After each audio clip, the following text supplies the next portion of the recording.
In B2B marketing, buying is complex and it always takes too long. The sales cycle is always much longer than we'd like. So we often get asked something like, how do you make your funnel flow faster? Or in English, how do you reduce the sales cycle length? Or maybe even, how do you make buyers buy faster? They're all variations on the same theme. Funnel Vision is brought to you by Math Marketing, creators of the Funnel Plan. Math Marketing is the source of the 1, 2, 3 of B2B.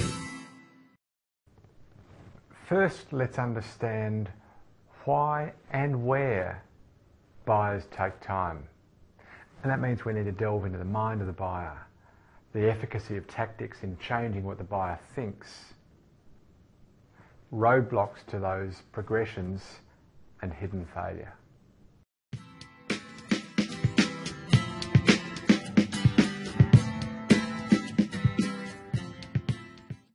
So firstly, a reminder about the buyer's journey, and if you've heard this a few times, forgive me, not everybody who's listening to this video blog have. I just need to quickly remind you of the essence of the buyer's journey. I often tell this backwards, but today for brevity I'm going to tell it the way the buyer experiences. In the beginning they don't know who you are, they don't have the problem that you can solve, they don't know you want to solve it, and they just don't care. And in B2B, often large chunks, like 99% of your market at any one point in time are in that state. Then they might know who you are, but they're still not interested, let alone troubled. And then maybe they are interested, but still not troubled. And then maybe they are troubled. Maybe there's something going on in their business that's changed.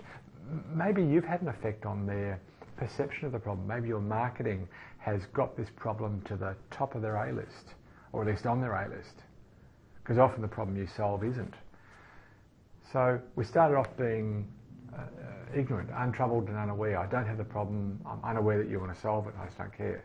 And then at least I know that you want to solve it, but I don't have the problem, and then I'm interested, and then I'm troubled. And after I'm troubled, I might actually work out, in fact, that's silly, I'll always work out what it is that I need. So in order to make that problem go away, that impediment, that risk, that exposure, that bad thing, that cost, whatever the bad thing is that I'm troubled about, at some later point I work out what do I need to make that go away? From somebody, maybe from you, maybe not. But what do I need to make it go away? So my need is understood and maybe even agreed with the vendor. Then at some later point I understand your offer and maybe the offer of others as well. And then at some later point I prefer your offer, and at some final point I've made a decision. If they're all the stages that the buyer goes through, then let's all of us recognise, me included, I mean us, I wasn't being silly, let's all of us recognise what we're actually asking buyers to do when we say, can you go faster? We're asking them to go through each of those stages faster. And that's part of the clue to speeding the funnel up, is recognising it's not about us, it's about them, and it's not about pushing, but how do I help the buyer go through each of those cycles faster? How do I help them become interested faster? How do I help them to become troubled faster?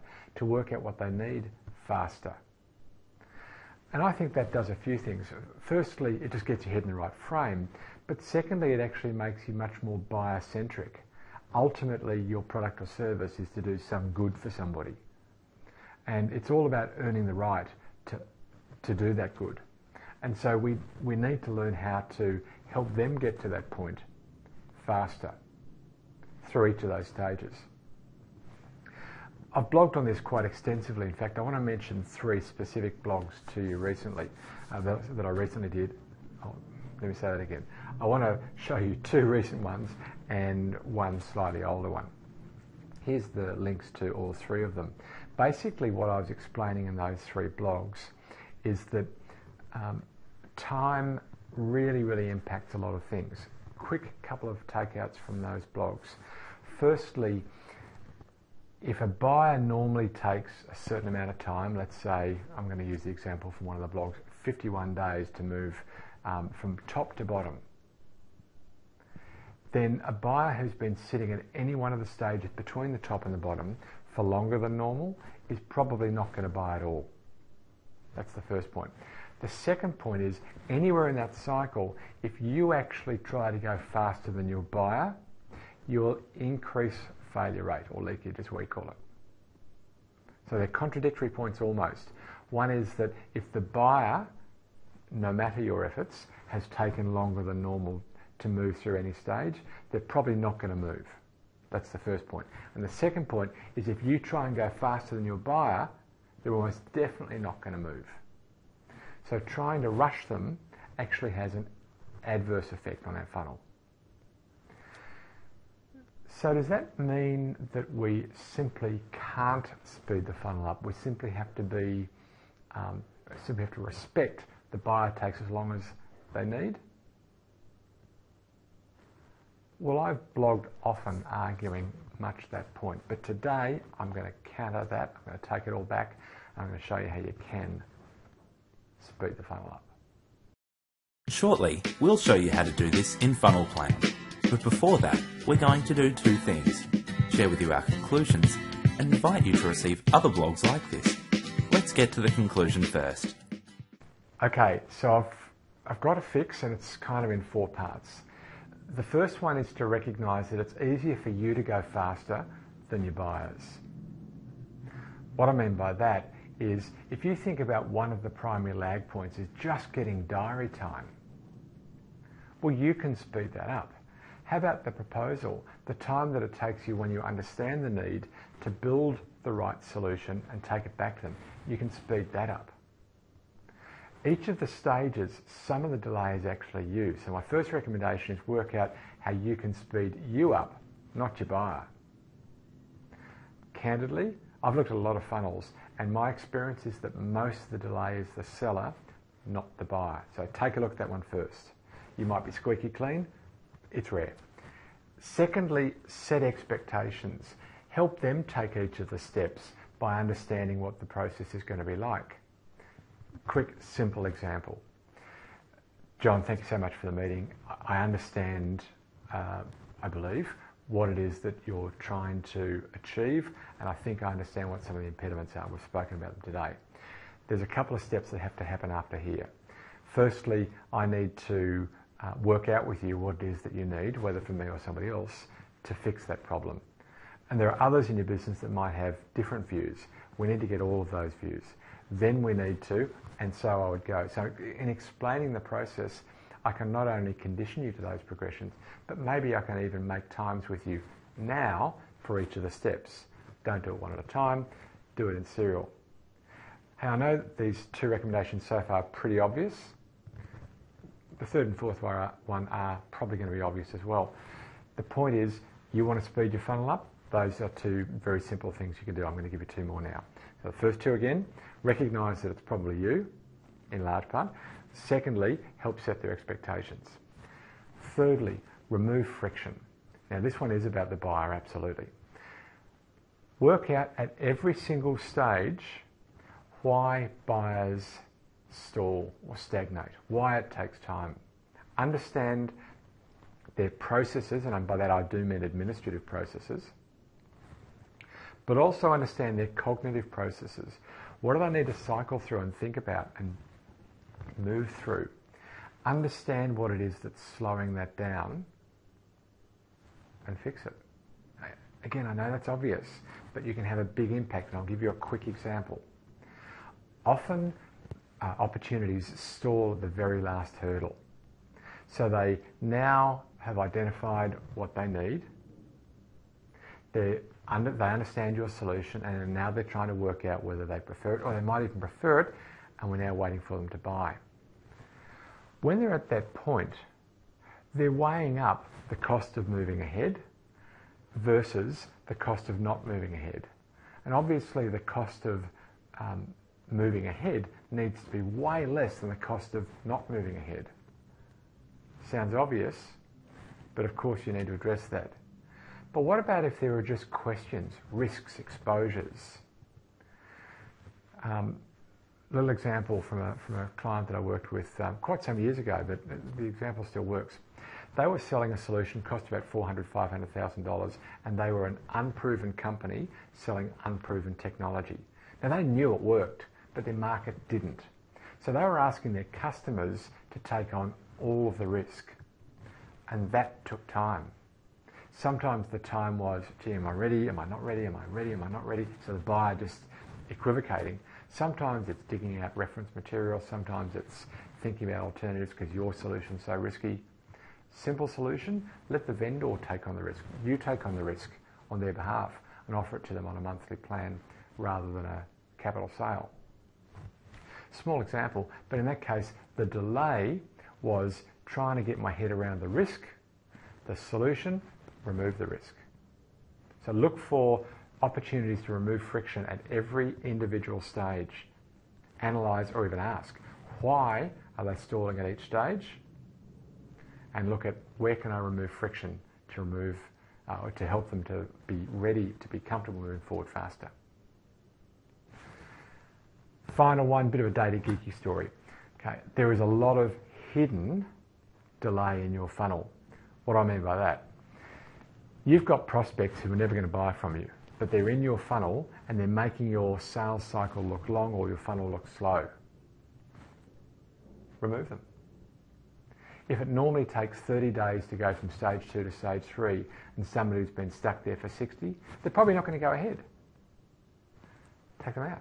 Put them into your nurture program and put them back in the funnel when they are ready. It's obviously not a pressing enough priority for them right now. So admit that, stand down gracefully. Hey, thank you so much. I recognise that this isn't a priority for you right now, so I'm going to stand down. Let's re-engage when it is a priority. But in the meantime, I'm going to, and then I'll explain what the nurture program is going to look like to keep us positioned and to slightly trouble them down the track. So there you are, 4 specific recommendations to speed your funnel up. Now, I want to show you in the funnel plan why going faster actually doesn't have that much effect anyway. So I've just given you a whole load of juice about why or how you can speed it up, but I do, in all good conscience, have to show you that it's not going to matter that much. There's something else that matters much more. If you enjoyed this blog, then likely you will enjoy others. If you haven't already, you can subscribe to receive this blog by visiting mathmarketing.com/blog or by visiting our YouTube channel. If you have a colleague who may be interested, we would be so grateful if you invited them to subscribe. Why don't you do that now? And when you come back, we'll show you how we do that in Funnel Plan. So you'd be well familiar that the funnel plan is a great way to capture your objectives, your strategy, your velocity, and your tactics for your go-to-market plan. Today, obviously, we're talking about velocity, so let's zoom in on the velocity section and take a look at one key thing I want to show you here. So the velocity model shows you how many buyers need to move through each stage every month, every quarter, every year. Across the 3 years, in this particular example, to get 150 decisions, we need to start with 750 new names. Just remember that 753 number. I want to flip across now to the funnel plan software and let's take a look at the plan that produced that very same PDF. Now if we need 753 names to get 140 closed deals after 3 years, let's take a look at what effect it would have if we got great at reducing lag or time. So I'm going to head down into the velocity section of funnel plan. And you can see here the velocity could be described by these 4 very basic numbers. It takes 13 weeks to go from top to bottom. We lose half between lead and proposal and another half between proposal and sale. It takes 3.5 meetings. The meetings is not relevant to today's conversation. Now, if I generate the velocity, okay, so there's the 753. It takes 753 new names to get 140 decisions. Now what if we reduced the lag? We did an amazing job and we got it down from 13 weeks to, let's say we halved it and it took only 6 days. So what benefit would we enjoy? Let's take a look at the velocity now. So, by reducing the leakage from 13 weeks down to 6 weeks, instead of needing 753 names, we need 677. It's barely worth the effort. Why do we only need a minor change in the number of buyers? Because if it takes less time, you simply get the new names a little bit later. Not much else has changed. So my argument is, why focus on lag if it has such a small benefit? Instead, focus on reducing your leakage. Don't focus on hurrying your buyers up. So that's it. I wanted to use Funnel Plan to make the point that although you can reduce the time that it takes buyers to move through the funnel, why bother? So sticking with the theme of buyers and how long they take to move between stages and responsiveness, in next week's show, I want to explore the relationship between responsiveness and leakage. But for now, may your funnel be full and always flowing.